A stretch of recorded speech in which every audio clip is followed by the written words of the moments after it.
What's up, everybody? Welcome to another episode of Big Bang Wrestling. You already know who me and Nick are. This week, we have Justin back on the show with us to wrap up this great interview we've been having for probably about the past month now. Yeah, it's been a while. And we've been working together. Keep having good stuff to talk about. Definitely. Now, we've been working together for the past month, getting out great content, stories, and Justin's personal insights on the business. It's been a great talk here for the last couple of weeks, and I guess we'll just dive right in. So, last week we were talking about we'd mentioned that Raven and Tommy Dreamer feud, and kind of the closing point of that feud. That's kind of when you came in and won the world title, if I remember correctly. It was a couple of years before that, but you're right. You're right on the Raven part. I came in '97, the middle to later half of '97, and I did a small feud with Mikey Whipwreck to kind of open up my ECW career. A couple of matches with Jerry Lynn, and but Dreamer wanted to work with me, which was super cool because Tommy Dreamer, especially after the Raven feud, I mean, he was the heart and soul of ECW. Yeah. And, it meant the world to me because one thing that's great about Tommy, and I think people know this because just by his actions and who he chooses to work with, but Tommy believes that, okay, I'm made. Almost like the Mob, I'm a made guy now in ECW. I work right hand man for Paul. How can I make another guy, another talent? Because then if he makes me, he has somebody to work with. And two, other people in the company have, you know what I mean? It's just, if people were more cognizant of that and more aware of helping to make people not wait years, like somebody earlier today, I was doing another podcast and somebody mentioned Cesaro possibly getting a big push and who knows, maybe a world title run somewhere down the line. I'm like, yes, he's an amazing wrestler. Can't deny that. One of the best, top 20 in the world right now. Definitely. Easy, if not top 10. I could be wrong about that, but just saying he's very, very good. I just think all this time that the WWE has beat him, disrespected him, kept him as a mid-card at best act. It's hard for fans that have been around with him on this ride. Hard for fans to be excited because what are you going to do? What are you going to show me that's different about Cesaro? Again, he's an amazing wrestler, but the damage has been done and they waited so long to pull the trigger. So they got to be careful with that, and I think that what Dreamer did was help get guys that are fresh coming in and boom, I'm going to make you before I could have been in ECW for 3 years and then we're going to make PJ, but PJ already lost to everybody. So he was very smart with that. He always wanted to work with the new and up and coming talent. Another gentleman that I've heard rumors that you guys are going to have on the podcast, CW Anderson, same thing. He saw CW, he saw his talent and he decided to make him, almost immediately when he got into the territory. It's great. I think that's like you said, that's one of the things that hurt a lot of the talents is they don't get that push at the right time, really. So with Cesaro, the damage has already been done.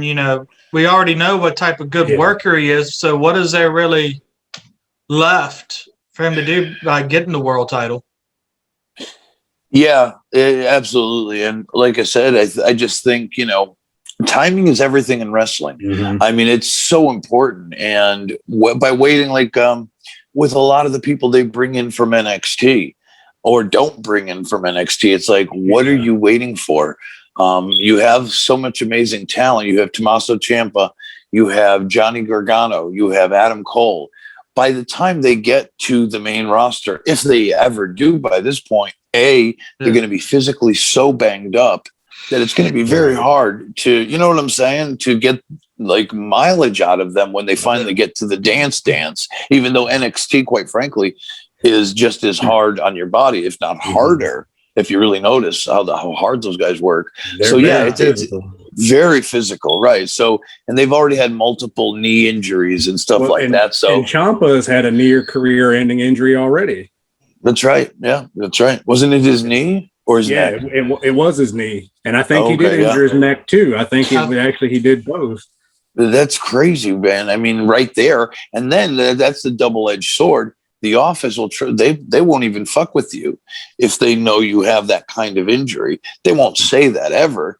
But it's like in football, you know what I mean? Well, the kid's got bad wheel. How much could we really get out of him? What if he, tears it again or whatever? So they've got to be careful. It's all about the right place, right time. I don't know what people are waiting for because, things aren't going to get rosier. I think it's just a lack of honest to God, not lack of motivation, but lack of discipline. They go for this 50-50 booking. You win one week, I'll win the next week. Somebody will cheat the other week instead of a long plan where, I don't know if I've said this on this podcast, but what about a Goldberg streak? When was the last time we saw? I mean, that was something people hadn't seen in a long time. I think he was the last one. I think he was the last person to come in like that. And people, people still talk about that. One of the things that was catching on in the business was the Hurt Business. Yeah. And from what I see, they were the hottest thing, or one of the hottest acts going in the WWE. Now they're breaking them up. Yeah, and they got over, and they got over organically. Organically. I'm glad they got over on their own. Yep, and it's hard to do. Yeah. Hey, same thing. And then the WWE literally said they were going to break them up because they were getting too over by themselves. Really? Come on, guys. That's preposterous. I look at Undisputed Era too. They broke them up. There really wasn't much left for them to do, but they were still extremely over. Hot. Yeah. They were the top guys. I saw where they on AEW, they broke up the Nightmare Family too. Yes, they're doing that. Yep. They're actually doing some interesting stuff. The one thing I don't hate it terribly, but don't you think there's a bit too many factions? Yeah, everybody's a trio or a five. Yeah, or 4 or 5. Yeah. I don't know. I think, it loses its novelty, in my opinion, when you do it too much, because there's a lot of great guys in there, and it's just a way to kind of hide talent in some ways. Because somebody always suffers. You have the Inner Circle. You have, what do they call MJF's new one? Pinnacle? Yeah, the Pinnacle. Then you have Dark Order, Dork Order. The list goes on. But you hide people in those things, and then somebody always gets lost. Whether it's 1 or 2 guys, and those guys are probably very talented. So you got to be careful. But yeah, timing is everything right now, and the WWE just. I don't know. I just going into WrestleMania, which I will be there, by the way. WrestleMania weekend, I will be at a couple of shows popping in on surprise shows, and also a toy convention. So yeah, I'll be down in Tampa. But this WrestleMania is probably the one that I don't even. It doesn't feel like WrestleMania for me. No. It's shaped up a little bit better. You like it? In the last couple of weeks. I'm not going to say it's like a WrestleMania like we're used to, but the matches aren't horrible. No, the matches will be great. I guarantee you.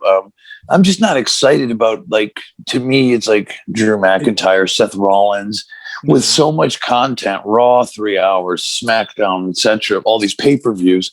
It's like nobody's exciting. It's like I want to wait to watch. The only thing that's exciting for me maybe is Edge coming back. Yeah. It just doesn't feel like WrestleMania. Does not. It almost feels like just another day. Yeah. And then that's a problem because too, it's we talk about Goldberg coming in, taking the top spot, should not have gotten the title, whatever. But Edge, 48 years old, my age, is a little older than me, as a matter of fact. Come on, guys, we're doing the same thing. It's like, and I'm not criticizing older talent, believe me. I want people to continue to do well, but when are you going to focus that on the main people? It's like, I think they get to a point where, who do we bring in? Who's going to pop? interest. Like, I think a good time to bring in some of their more established guys, Aleister Black and Keith Lee, should be when these older guys return to put them over. Where has Aleister Black been? Is he? He'd be a good one. I'd like to see an injury or something. I guess he's being secretly punished or something. Oh, really? What did he do? Well, I mean, that's the only thing I can think of. Either secretly ribbed, he's pissed somebody off and didn't know it, and that's the worst, man. Aleister Black and Edge would be a good match. I'd like to see. Definitely. If Edge won the title and dropped it to somebody like him, that would be all right with that. But the thing is, they would never put even if Edge was not the champion, they would never put Aleister Black over Edge because Vince loves legacy characters, loves them, and even Taker. Did you listen to the podcast he did with Stone Cold? No, I did you hear that? Taker. I think you did the Taker podcast. You talking the one he did on the network? Yes. Did you see that? Yeah, I saw. Yeah, he kind of still is iffy on losing the streak. Yeah, remember he was kind of like, well, he's. I forgot the quote, but one of the quotes was, it would have been cool too if maybe I stayed undefeated. He felt that would have been. Yeah. So because Brock didn't gain anything by beating Jake, no. He was already Brock, and he said on there that Brock didn't need that win. No, he didn't. He didn't. And that's the whole point, And he said something to the effect of, "If I did lose, it should have been to like Roman or Wyatt, somebody like that, somebody lower in perception, Roman so that would have made him legendary. Roman would have been a good one to end that streak. Yeah, he beat Taker at Mania, but it was already no big deal at that point because the streak was already gone. And that's what it's all about at that moment. Like you have that gold, but that's the thing. How does Vince, who is smarter than I would imagine the three of us combined, as far as pro wrestling, you have to be. I would hope. But is he not on the same? Is he not on the same wavelength, or is he that much of a mad genius that he sees things perhaps we don't see?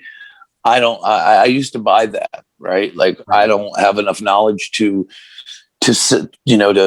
pontificate, if you will, on these things because I don't even know. And I don't think he even has a slightest clue anymore. He just comes to work and says, tonight, Taker, you're going to lose. And I really believe that that's it. Honestly, like power trippy, weird kind of, you're getting too old, man. Yeah. Seriously. Yeah, like they just showed up and he just goes, "Oh, how do you feel about dropping it to Lesnar?" Right. It's no big deal. Yeah. And that's the thing is if Taker, they created the streak.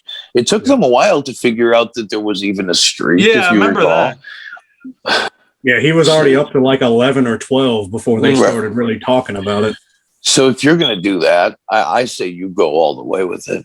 And if you had, again, right place, right time, if you had the right character, but with the only argument towards Roman, I would have liked it to be even somebody a tad bit lower because Roman has got himself over to a good point. But, because honestly, if Taker beat Roman, it would have been, or Roman beat Taker for the streak, I think it would have been, are you really going to do this, you fucker? Because people were still angry that Roman was going. Remember that? Fans were upset that. So that would have been another. It's almost like sometimes you can't. Either way you go, you can't win. Yeah. But I would have maybe a Drew McIntyre would have been a good one. He would have been good. Because he would have benefited the most, I think.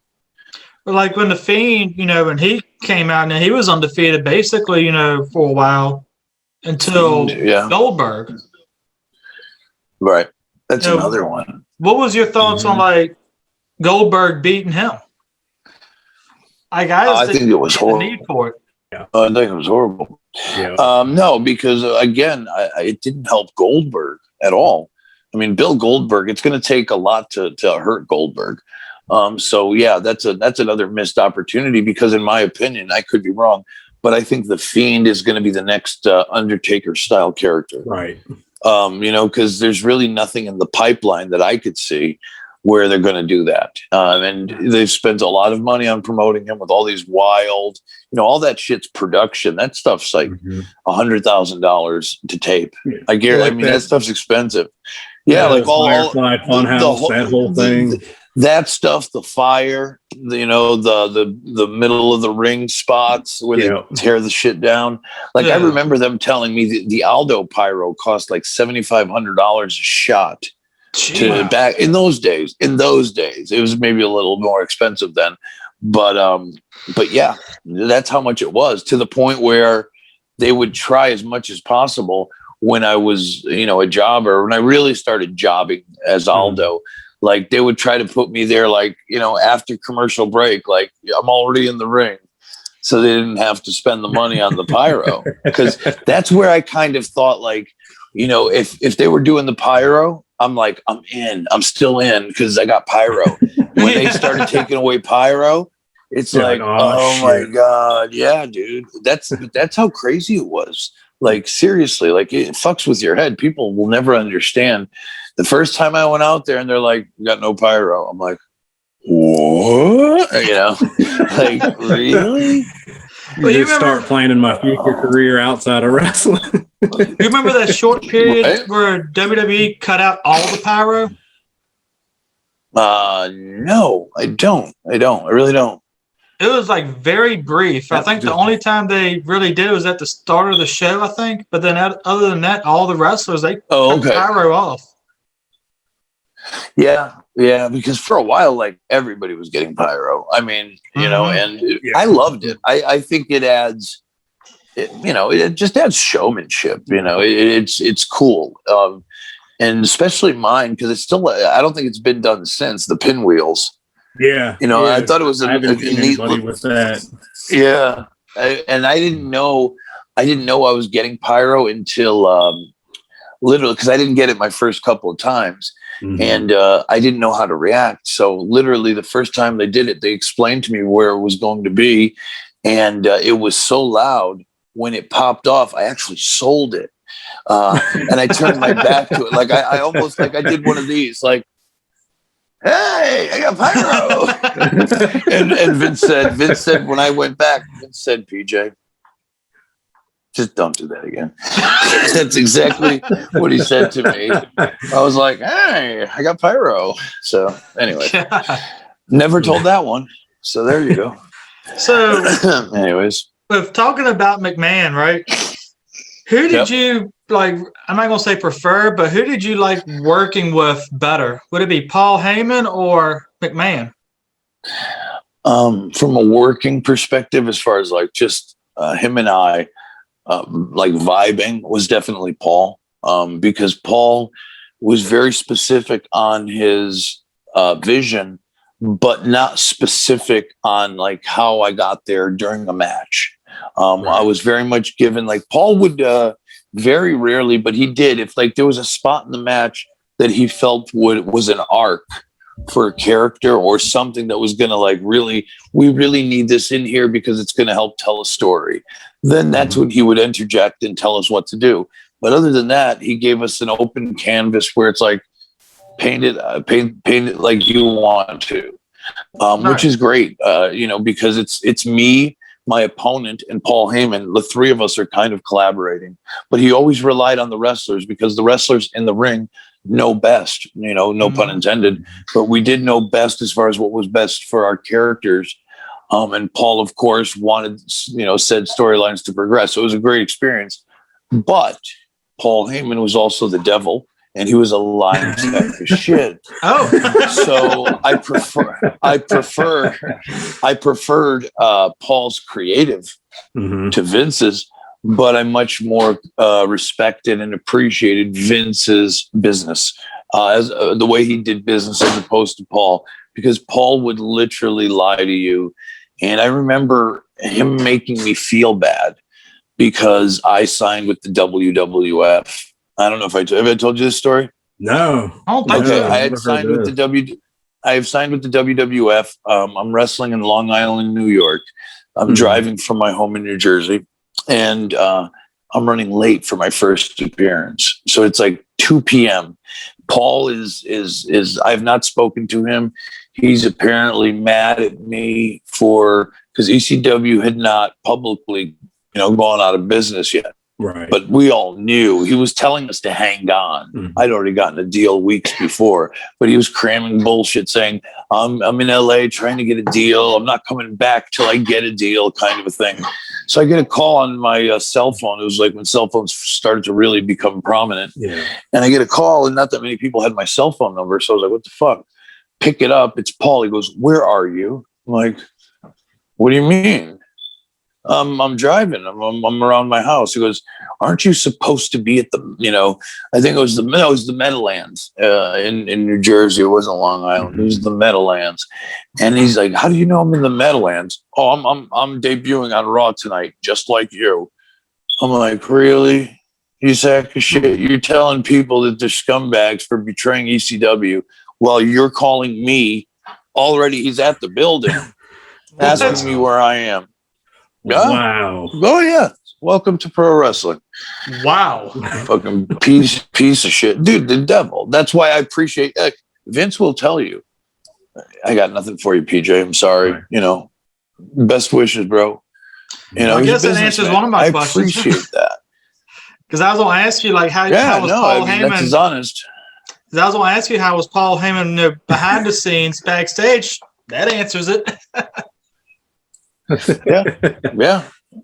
I mean, I'd much rather do business with Vince, because even if it was a handshake deal, I did handshake deals with Paul and Vince. But Vince, you knew that, it might not be pretty all the time either, man. But you knew where you stood. You knew where he stood. He could be cold-blooded and say, answer you straight to your face, though. He's not going to play games with you. I prefer that instead of being, instead of being in your head, not knowing, dragging it out, where Paul did that to an entire company of men and women that really needed to know, and their careers and livelihoods counted on them, and then make you feel bad about it when he already made up his mind months ago. Could have gave his roster the jump start to get jobs. Yeah, but he made everybody wait. Fuck that piece of shit, man. And then like the crap he did to Candido and Sonny, like the credit cards and stuff. 70 plus. Wow, 70 plus, like $1,000. Yeah. Wow. Yeah. They were putting the airline tickets on Tammy and Chris's credit cards. Holy shit. And Paul would pay them off. They would pay the bills, but when everything went downhill, when Tammy and Chris left not the business, but the territory or the promotion, or whatever, left Candido for $70,000. Man. Yeah, it's rough, man. It's rough, dude. Because Nice. there were times it's not that he meant to do it. He never meant to do it. Right. He got to a point where, just to give him a little bit of a break, he got to a point where ECW was getting so big, he had to keep it alive. He had to try to compete. And the only way he was going to compete for WWE and WCW was to guarantee money. And guarantee money he couldn't. Like, I mean, towards the end, I was getting $3,000 a month. Sabu was getting $3,000 a month. RVD $3,000 a month. Sandman $3,000 a month. I mean, a lot of guys were making $3,000. I mean, not $3,000 a month, $3,000 a week, $150K a year, which doesn't sound like a lot. Back then it was. And also, this was guaranteed money, which WWE just started doing. And because if he didn't, well, Bischoff was offering $4,000 a week. So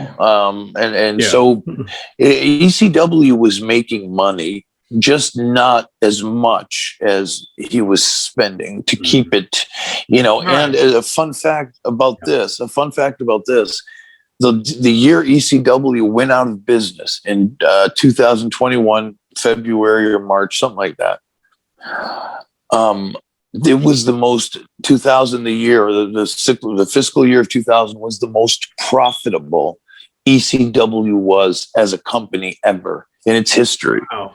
So it wasn't like they were losing money like that year, like we're drowning, we're not selling tickets. We were selling tickets and selling out more than, I mean, this is facts. You can go online and look all this information. It's all there.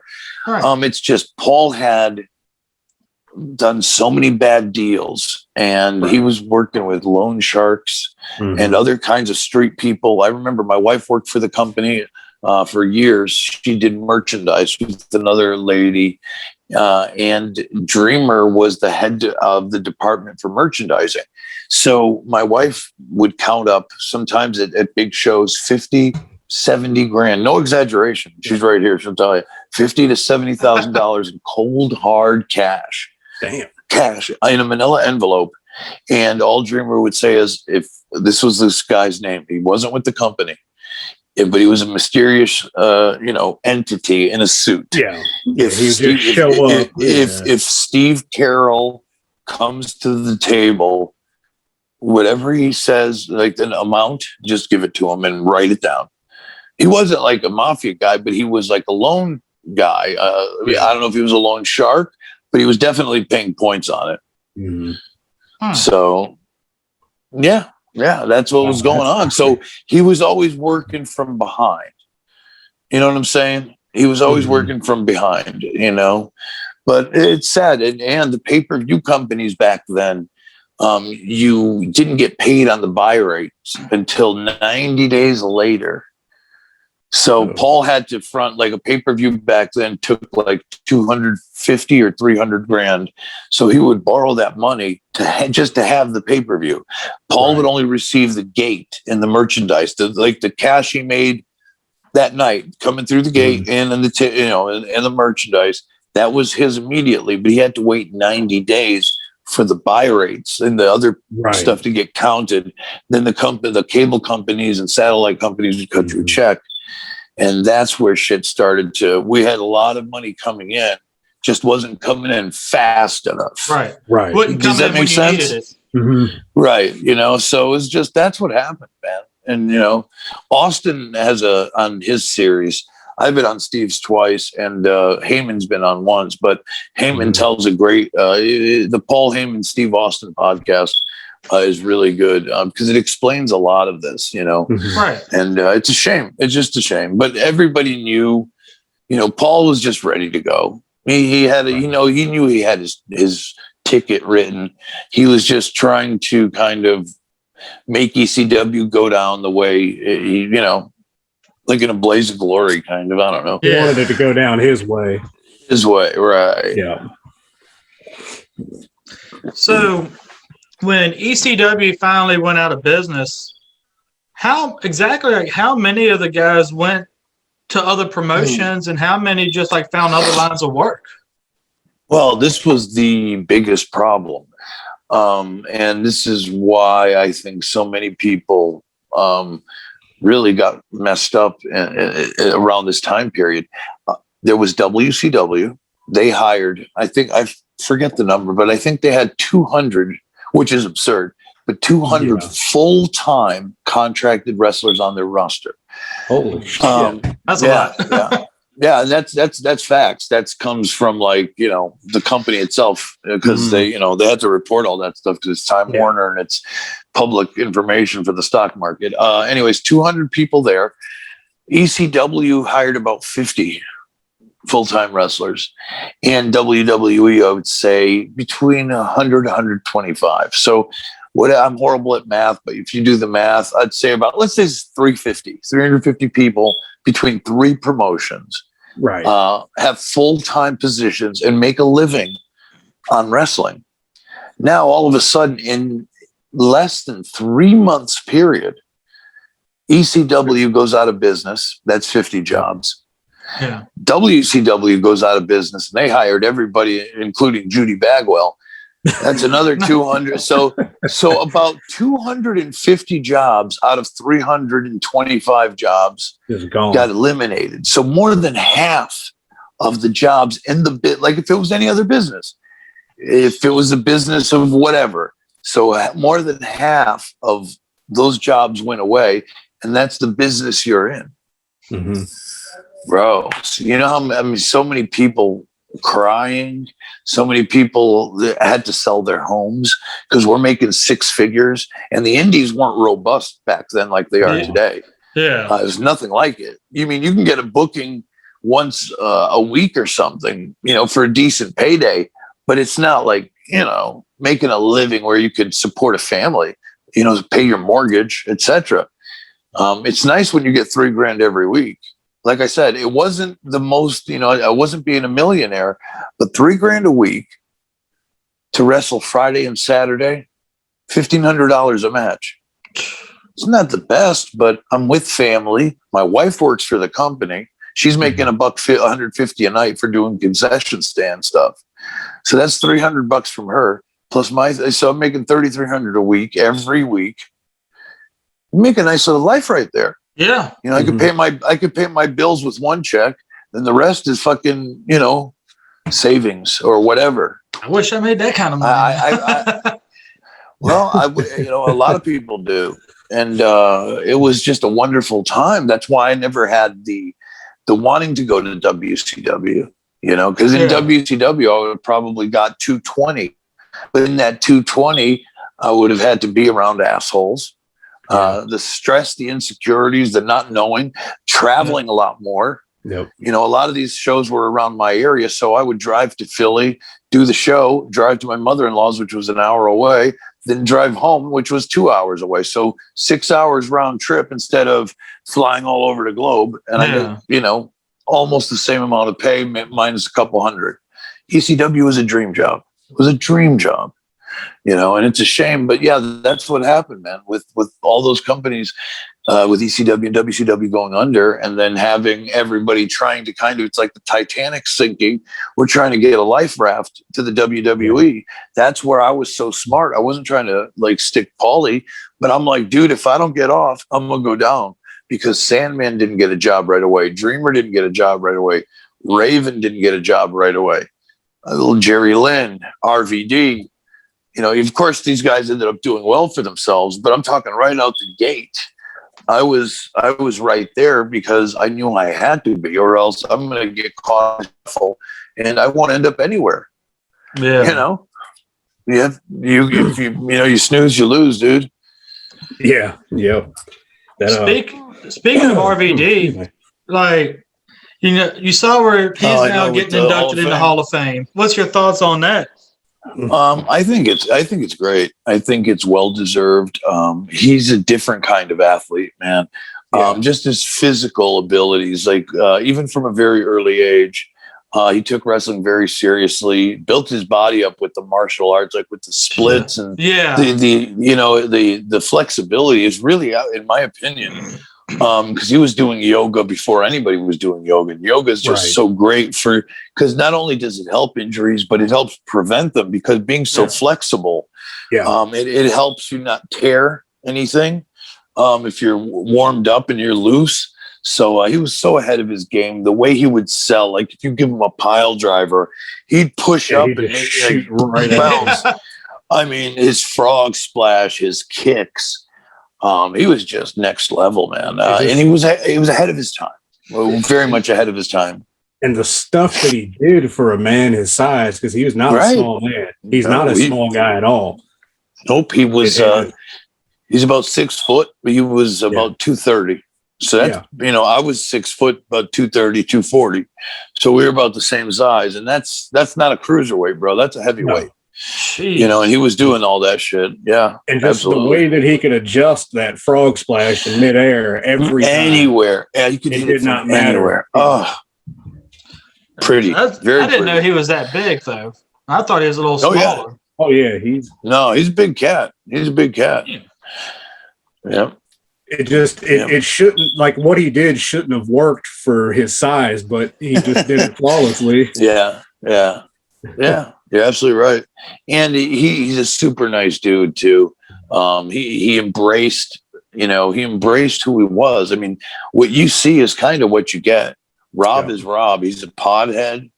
And he's a mellow dude. He's very mellow, but he's a very loving guy. And this is true too to real life. You don't want to piss him off because he'll fuck you up. That's a shoot. That's a shoot. He's the nicest guy in the world, but you want him on your side. Trust me. Yeah, because he could fight for real. I can't fight for real. He seems like the kind of guy that like he hit you like 10 times before you even knew what happened. Right. Yeah. You turn around, it's like, did you just hit me 3 times? You know? Yeah. You just got pieced up, and you're like, whoa, what's going on? Yeah. So, one thing me and Nick was talking about, we wanted to ask you too, is like, when you found out you were winning the ECW world title, how did that make you feel when you found that out? What was your thoughts on that? It was really cool. I'm not gonna lie, I marked out huge because I wasn't even on the show originally. It was in Philadelphia, the ECW arena, and I don't know what people think we have backstage, but literally Paul just takes a plain white piece of paper in his chicken scratch, writes out the card, and he circles who's going over, and he'll put the referee by the match and the time. So it'll be like, Credible, Dreamer, 15, Jim Molyneux, let's just say. That's how we know. And then somebody will get with you by the time you have to go out, kind of give you specifics. But I wasn't on the card. I was not on the list. So I'm like, because Lance and I were tag champions. So I'm like, well, that's weird. But also, after the matches and before the matches, sometimes we shoot promos. So like, all right, well, maybe Lance and I have the night off. Maybe, we got some promos, whatever. It's cool. Intermission is over, and Paul comes to me about an hour and a half tops before I got to go, before Dreamer's going out there and winning. And he lays it down to me about an hour before. He's like, you better get dressed. I'm like, for what? He goes, oh, for what? Okay.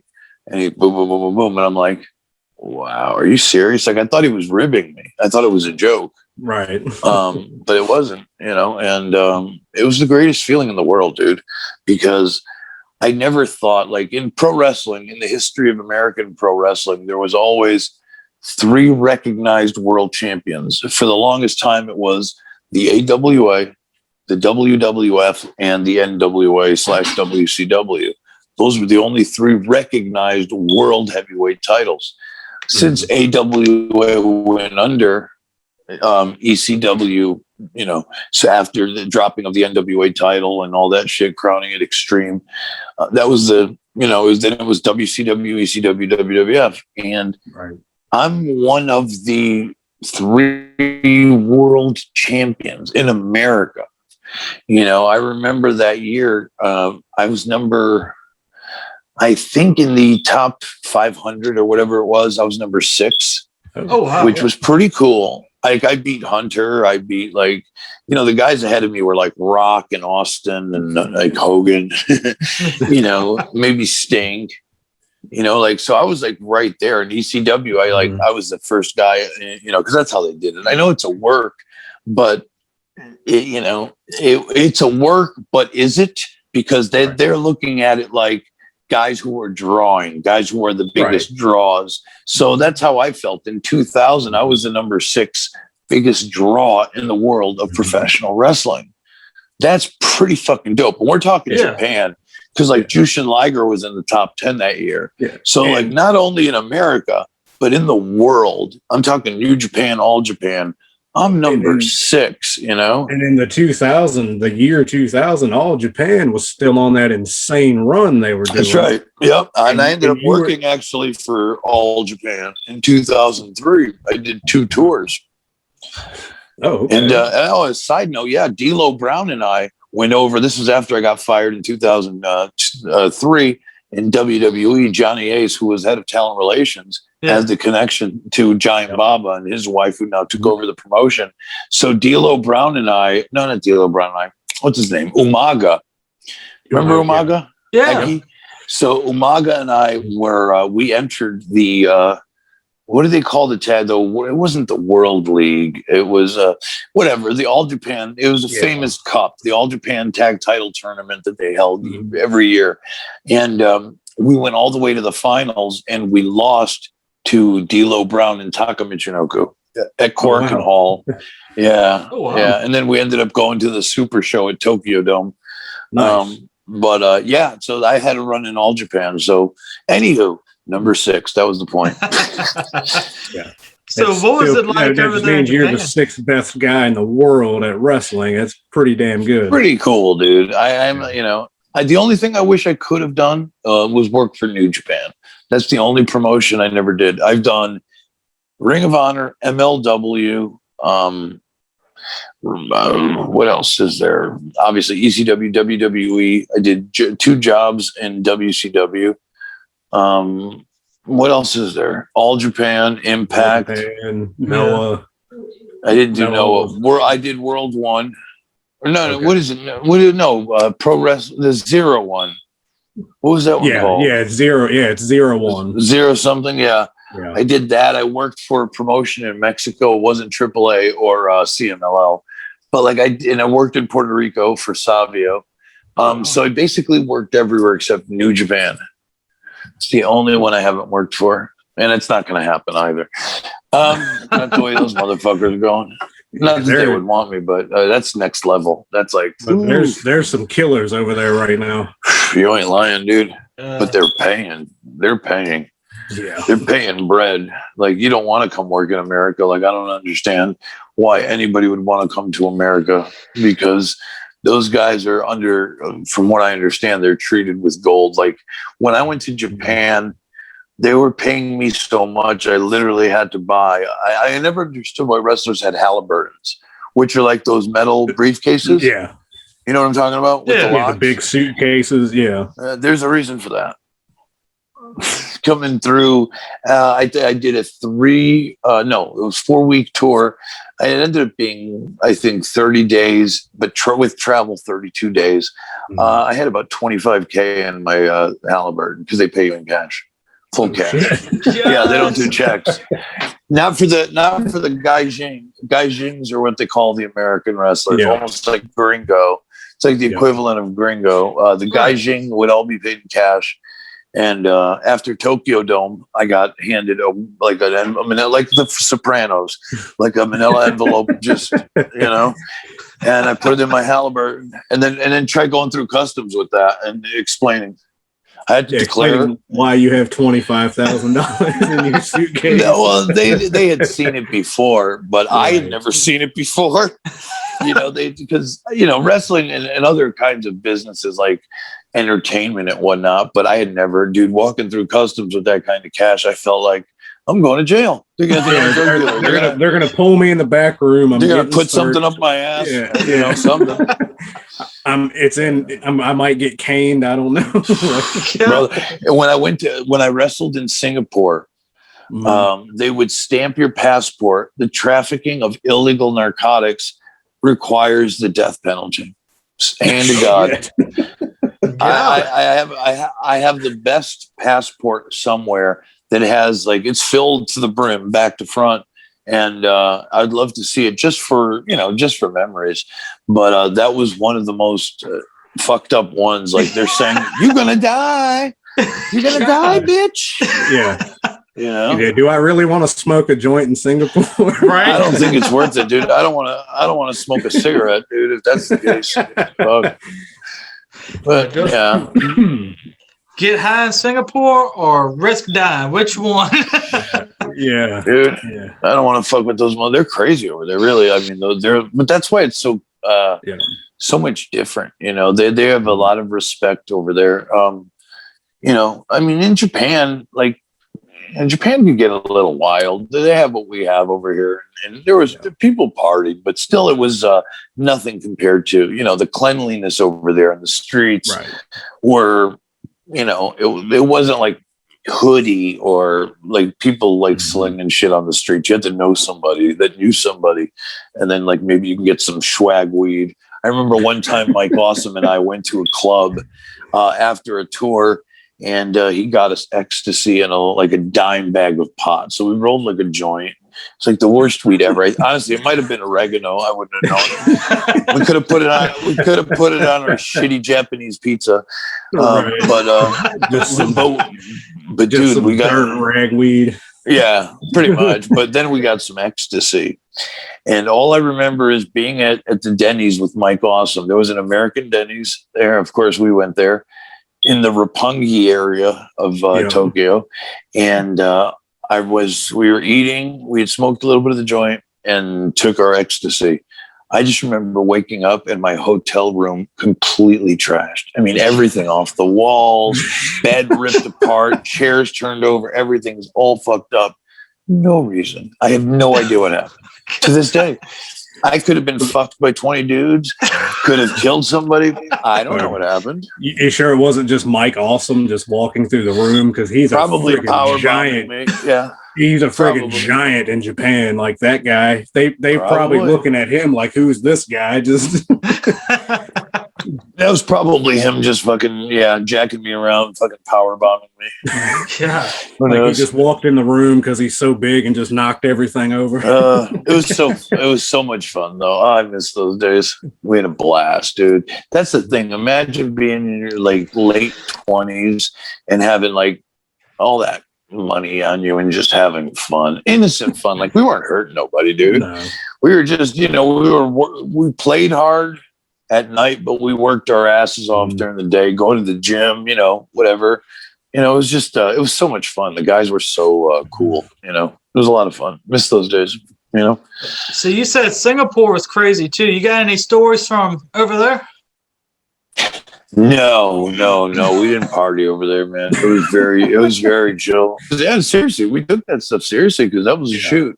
Like you didn't want to mess up, especially Americans. They look at you like these. We don't realize as a nation, and I'm not trying to like get all political, but as a nation, we don't realize how the rest of the world looks at us. Mm-hmm.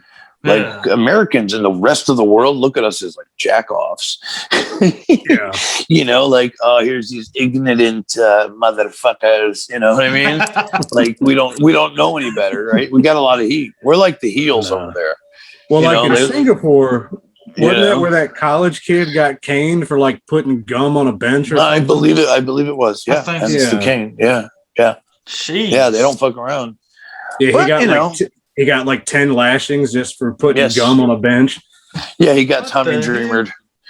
Well, that's where that's where that came from. You know that, right? Yeah. Yeah, because Heyman saw that that was a big hot button political thing, and Heyman saw that in the news, and he's like, "Well, that's going to be our boy getting whipped," and that's how Dreamer ended up with that. Which worked obviously. But yeah, it was totally that. Yeah, what was the thank you, sir? May I have another? That one? Yeah, absolutely.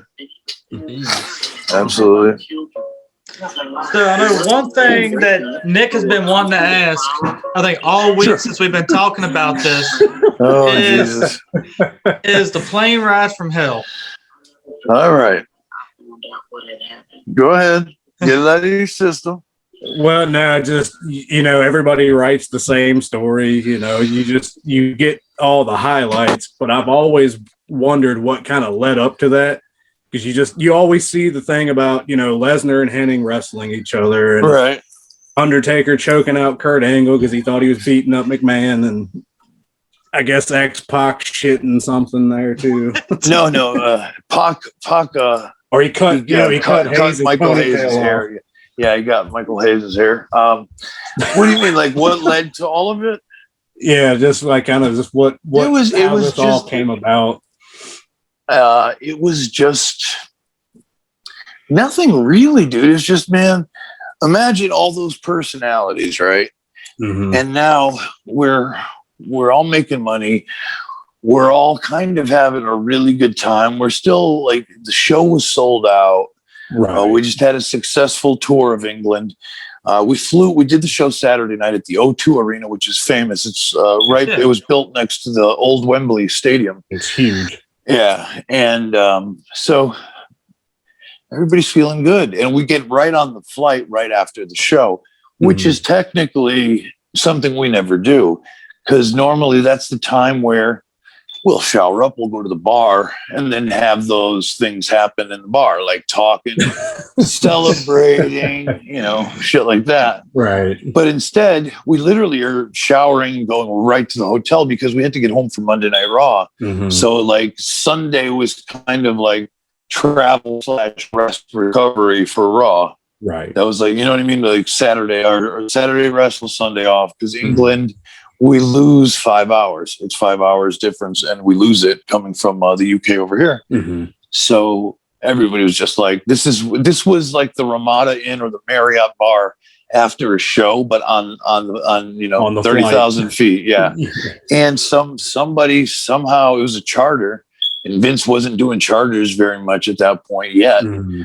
Was full fucking like cases of booze, bro. Yeah. I can't believe I was one of the sober ones out of fear. Out of fear, not out of I didn't want to get fucked up. Out of pure fear. And I'm not even fucking kidding you, dude. I sat Scott Hall in the aisle. And I stayed on the window, and Scott passed out, dude. He was so fucked up. And like, I'll never forget, like to this day, I always joke about it, but imagine me fucking wheelchairing Scott Hall through customs. And Jim Ross, JR was the vice president of WWF at the time, vice president, talent relations. He's got the black hat right by the baggage going like this to me. Like that disgust, like you fuck it. And I didn't do anything. I'm like, dude, I'm wheeling this motherfucker. He's I stayed sober. Fuck. I stayed awake because I was scared. Right. Everybody else was fucked up, and well, I'm usually the fucked up one. And like Flair was running around naked, I guess, or something like that. Well, yeah, he was running around with the robe, sans any clothes. It's totally naked underneath. It was, dude. It's something. We're doing an episode, and I'm not supposed to say it, but fuck it. I taped an episode for Dark Side of the Ring that's coming out on the Plane Ride from Hell, the third season. Really? Okay. So yeah. I taped it, like I said, about 3 weeks to a month ago. Damn. So check that out. It's gonna be dope. Yeah. Anyways, man, but it was a wild time, dude. We're just having fun. Right. I mean, that's what this, people forget. I don't know why wrestling is taken so seriously at times, because it should be no different than the rock and roll business or the entertainment business. Right. Like, look, we play hard, but we work hard. I mean, we are the only people in entertainment, because it's not a sport realistically. It could be an athletic kind of thing, but it's certainly not a contest where like winners and losers, So it's like, why can't we enjoy to get fucked up once in a while? You just blow it off. That was Yeah, I mean, and the pressure was so great. People don't understand, man. The being micromanaged. All right, picture you being you. You're who you are. Now you wake up tomorrow morning. You go to the airport to go to work. All of a sudden, people know who you are. You get off the plane. People are fucking with you, and you're like, oh, maybe you're having a bad day. Maybe you lost your credit card or your wallet. And you start telling them, man, leave me the fuck alone. That gets put out there. Right. Or maybe you go to the bar or something and you get a couple too many in you. We all have done that, dude. And all of a sudden you got, you're this demon, horrible monster. And shit like that is what, perpetuates this business and the guys and gals in it. And it's a shame because, it's supposed to be fun. And if, I miss the days of wrestlers being able to be wrestlers, of even football players being allowed to be football players. It's almost like it's a not good thing to be that guy. It's like, why are we pro wrestlers? Want to be in the spotlight. You almost don't want to be, because the one time you go to the bar and you have a few beers, you take a couple shots, you might have got a little too drunk, but you didn't do anything wrong. No, but that's all they're going to remember. That's right. All they're going to. Yeah. Yep. And also one thing I hate is that word toxic masculinity.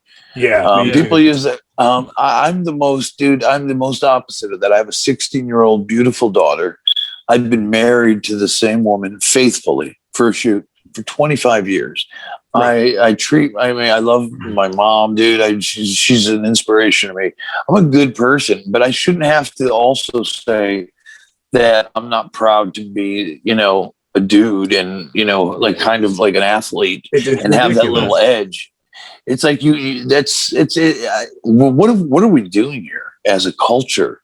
It's like all of a sudden, like the rules changed. Like one day you wake up, the rules completely changed. Yeah. And it's just a shame. Now it's a bad thing to be a guy. Yeah, it is. And a guy. You're just doing what a guy would do. You're not hurting anybody. You're not doing anything. Like you said, you had that athletic ability to be a wrestler, and that's what you put it to. But now all of a sudden, that's a bad. It's a negative thing, and I respect and love everyone. My daughter is actually going through some stuff in that genre of sexual identity, and so I have no hate in my heart, or else I would hate my daughter. It's just these times are confusing and they're difficult, and it's okay to have a dialogue, but we can't be so sensitive to just being normal people. You know what I mean? It's like, when the fuck did Americans become so, participation trophies and we need to toughen up as a society. I'm not, and it's not gender bound or anything sexually orientated bounds. It's just as a nation, we need to toughen up as humans and love one another and care for one another instead of, because the people that are out there telling you what to think and to say and that cancel culture, we need to instead like just support one another and be cool regardless. We all have different opinions. That's cool, but let's love one another and help one another. Nothing wrong with that, man. And unfortunately, it seems like it's the opposite, where people want to divide you and say, "Oh, you're this or that for believing in this." Well, says who? Because you don't agree with me, I have to hate you is how they act, and that's not how it works. That's not how it works, man. No. That's not how it works. I don't hate anybody, dude. I don't have the time. I don't have the time or the energy. Because it takes a lot. But that's what it's become. And it's unfortunate. You don't have my opinion, so you're the enemy. Right. And that I think is the future, dude. That's social media. Because now people that were never heard before, people that, maybe were a little introverted, maybe they were a little shy or whatever. Now keyboard warriors are out in full force. They have I remember, and I'm going to get heat for this, but I'll tell you this real quick story. There was this kid that I sold an ECW flag to and something else. I sold him some merchandise, and it got lost in the mail, returned to me, and through time, it got fucked up, and I never sent it to him. Be honest, fault was on me. Well, I also fucked up, and I was wanting to give him his money back, and I couldn't. I just couldn't afford it. And I'm being honest. It wasn't a big deal. It wasn't public, but he got, through DMs and stuff, he got very aggressive, saying, "Well, I know where you're going to be. You're going to be in New Jersey, and I'm going to come down there and get my money in person." And I'm like, okay. And I didn't mean it like, okay, motherfucker. I said, okay. Right. Yeah. Totally fine. Brother, he sent his boy there, and there was like, "We didn't mean any disrespect." You there? Oh, yeah, we're still here. We didn't mean any disrespect. I'm so sorry. I'm like, okay. Well, and when I saw this person, it was like, I won't even go there because I don't want to be hateful and body shaming people. But it was something you would not. My 14-year-old wouldn't be scared. You weren't worried. You weren't worried for 1 second. Well, I wasn't worried regardless because I intended on giving him his money. Yeah, but I'm saying, but when this person walked up to you, you're like, yeah, okay. It just shows you, though. It proves that people just could talk when it's from a distance, and you can call me names. That's fine, but. We just live in a weird world. The point I was trying to say is we live in a weird world where, virtual and social media and stuff like that really hurts some people. And we got to realize that shit ain't real. Yeah. We have to just get out there and see people and like hug people and like shake their hands and be normal dudes, you know, and just be, you know, empathetic and sympathetic to ones, but we just can't be sitting there fucking around on the computer screen and thinking that's real life. No, all right, that's social. My soapbox. We are. Yeah, we're social. We're social like creatures, you know. Yep. So, I got 2 more questions, and then we'll let you go off of here. One thing I wanted to ask you while we're on that subject is, with WWE moving over to this Peacock service, they're removing more or less basically the whole Attitude Era. Yeah. I don't. What's your take on that? Because me personally, I don't think they should remove it. Because it's there, it's happened, anybody can find it, you know. But I think they're taking it a little too far by removing certain things. I think so too. And I think it's just unfortunately going to be to the loss of the wrestling fan. It's no two ways about it. And this is why WWE continuously is, you know, their stock prices continue to go up because they're winning, dude. They're getting outrageous amounts of money for their content. So for them, they're okay. Like their books are you know, they're in the black, dude. They're making money. I don't think they care at all. I think it sucks because half of the money that I've made after the fake ECW has been because of the WWE Network, because, you know, for many, many years, that generation has long passed pro wrestling. But with the WWE Network, we opened that up for people who wanted to see it or who cared to see it or, you know, revisit it. That was huge for us. And it was one of, I come to find out that they track all of that stuff as they do in Netflix. And ECW programming was one of the top rated searches and watched hours from anybody. You know, I think they were right. They were number one brand was like WrestleManias. They got watched the most. But number 5 or 6 might have been ECW content. It was right around there. 5 or 6 was ECW content was the most watched out of anything else. And what I mean by that, though, is it helped introduce me, since I'm not on television right now, helped introduce me to fans that are maybe just coming up, right? Hearing about it and wanting to research it. So it was good for everyone.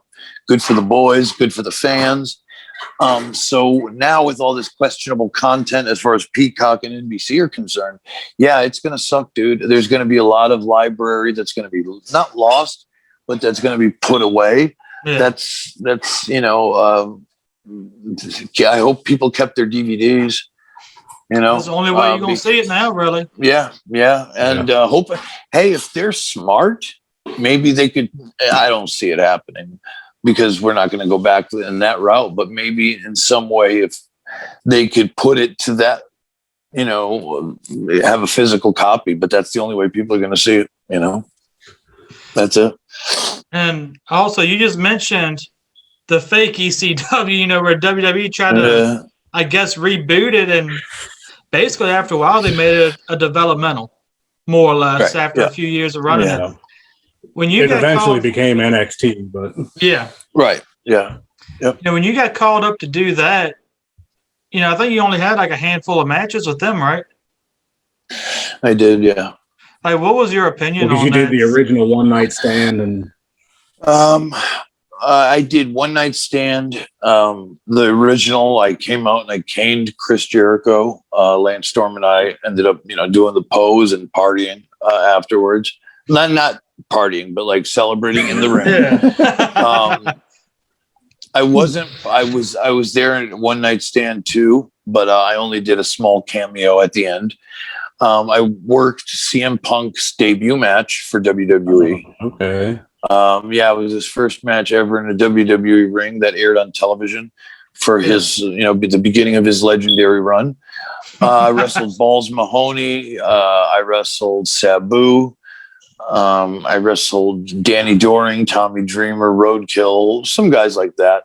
But at the end of the day, I just couldn't do it anymore. Literally, what really killed me was they signed, and I don't know if a lot of people know this, they signed the original ECW talent to $52,000 a year, which it's horribly low. first of all, for anything like this. But you got to understand, it's not 52 grand and you're an employee. It's 52 grand and you're a contractor. Yeah. Which means that that 52 grand, I have to pay my own taxes. And I also have to pay my own expenses because they don't cover hotel, food, or rental car. So that 52 grand dwindles down to about 30 grand. So I'm making pretty much working for the WWE 25, 27 grand. That's crazy. Think about that. And that's a shoot. Do the math, dude. And ask around because that figure is 100% true. Right. So one day I went to go to TV. My tickets came in the mail. I'm going to the bank to get gas because the airport's about 45 miles from my house. I go to the bank. I didn't have enough money in the ATM to get gasoline. Wow. And my old man, who was in his late 50s at the time, I asked him to borrow $50. And he's a working class blue collar dude. He's like, Pete, I don't have it. It's Monday. I get paid Thursday. I can't help you, son. And he was already at work. I interrupted his day. And I said, don't worry, Dad. Don't get upset. I was like, fuck you. If I'm working for you and I can't get there, it's not like I'm smoking it up, being fucking cool Modi out there balling. No, I'm just living normally. It's just there wasn't money coming in because house shows we weren't making any. It was brutal. Yeah. So and this is working for the largest wrestling company in the world, right? In the world, right? It's insane. And but then also thinking about this, putting their guys over because I saw the writing on the wall. Yeah. Working with Kurt Angle, getting squashed, and I'm the former ECW world champion. So no show, no call, no show. They call me the next day. Is everything okay? What happened? Oh my God. Blah, blah, blah. No, everything's fine. I had issues, blah, blah, blah. Well, don't worry. We'll have you next week. We'll send you your ticket. Got the ticket. No check still scrapping. Literally, I was living with my parents at the time. That's how bad it was. And I'm like, no, I'm just not going to show up. They call. Didn't pick up the phone. Finally, after about a month, I got my release in the mail. Fuck them. Dude, if they can't respect me, they want me at their building so bad, but they can't make sure I get there. Yeah. I mean, I'm not in no way, shape, or form. I've told this story many times, and I am in no way exaggerating. It was just a very dark time because it was almost like, we got you. You're going to work like a slave, and we're going to not only make you work for peanuts, we're going to bury your character, the character you made the world heavyweight champion that you were so proud of. As I said about an hour ago, we're going to bury that guy. So I was like, no, I'm not going to let you bury that guy. So it was better for me to quit than to make, honestly, if I worked at McDonald's, probably would have made more after, if you really consider. I mean, does anybody realize what it costs to rent a hotel room one night, a rental car, and food? Yeah. Deduct that and put in that 52 grand. That sounds okay. Yeah. And then you really do the math and then have to pay taxes after that. And you're in the red. You're in the red. You're in the red, dog. You're in the red. And that's you're behind before you even start. And that's why so many wrestlers end up poor. And you always hear these horror stories of people who are legendary stars in the business end up poor, in tax debt. Like Ric Flair, he was bankrupt a bunch of times in tax debt. They do this for a reason, bro. Yeah, then it's sad. And I'm running with no health insurance. Right. Because I have to pay out of pocket. How am I with that kind of non-money coming in? You know what a health insurance for a pro wrestler is? There were times where I was paying $1,500 a month for health insurance. God. That's why ECW was so great. Yeah, who wants to insure a wrestler? So think about it. Like you say $150, 200 grand. That's nothing when you pay taxes properly and you do shit properly and you're spending on food, hotel, you want to buy tights, all that shit's wrestling expenses, gasoline, anything. for your look, your costumes. No. It's all out of your pocket. And you People can't don't use see that as a man. tax They write-off don't see either, it. can you? Oh, you can. Those things you can, but still, it's like They don't tax help write-offs are cool, but shit, you ain't making the fucking money to pay the goddamn taxes. Yeah. So, you know, when you got to get new ring gear and stuff like Yeah. that, and still pay bills and everything else. It becomes rough, and you end up living a life. Like, I honestly saw people that were blue collar, working 9-to-5 jobs, but making more money than I was. And I'm out there like on TV. People think I'm the superstar. Seriously, if y'all do the math, you know, think about it. You know, all right, let's say I'm making $100,000 a year. All right, let's say I pay 30,000 in taxes. That's about right. That's 70 grand. Then, okay, road expenses. Like I said, rental car every day, hotel every day, gasoline and food. Now you take your, you know, your gear, your stuff that's all custom made and shit. What are you making? 30 grand? Yeah. If that. Think about it. My dad was making that, working in a factory, dog. And you're on TV. You're on TV. They tried to put like that, you know, they think you're a mark. Like, okay, you're on TV, you're a superstar. You know, it's weird. Anywho, that's what it is. Well, we won't keep you on here too much longer, man. No, we really. I know I'm drinking like straight up Coca. I'm drinking Coca-Cola out of the 1 liter bottle. Get crazy. Yeah. Well, I need my sugar rush. Now I'm done with the alcohol. I need sugar. Damn. Well, we won't keep. Yeah. No, it was great, man. I really enjoyed it. Yeah, we enjoyed it too. We appreciate you working so much with us, you know, on this too. Oh yeah, no, it's right on, dude. It's awesome. Great. I'm glad I enjoyed talking to you guys, sharing and just being straight up honest. I mean, this is me. This is me as a human being. This is me being real. This is me having fun and just reminiscing about, you know, the old days. And I really appreciate y'all's time. You know, thank you for having me. You know. Well, and we've really enjoyed the insight and everything and the stories and all that. It's been great. This has been great to hear. Thank it you. really has. Thank you. It means a lot. Thank you. Well, all right, everybody. That's going to wrap up this week's episode of Big Bang Wrestling, finishing up this interview with Justin Credible, the man, the legend himself, former ECW World Heavyweight Champion. Great person to have on your podcast. If there's any other podcasters watching this or listen to this, he is a great person to work with and have on your show. Thank you. Thank you. That means a lot. Really does. Thank you. So is there anything else you want to say before we get off here, man? No, just real quick plugs. Follow me on Instagram at PJ Polacco, also on Twitter at PJ Polacco, and of course, ProWrestlingTees.com/Justin Credible.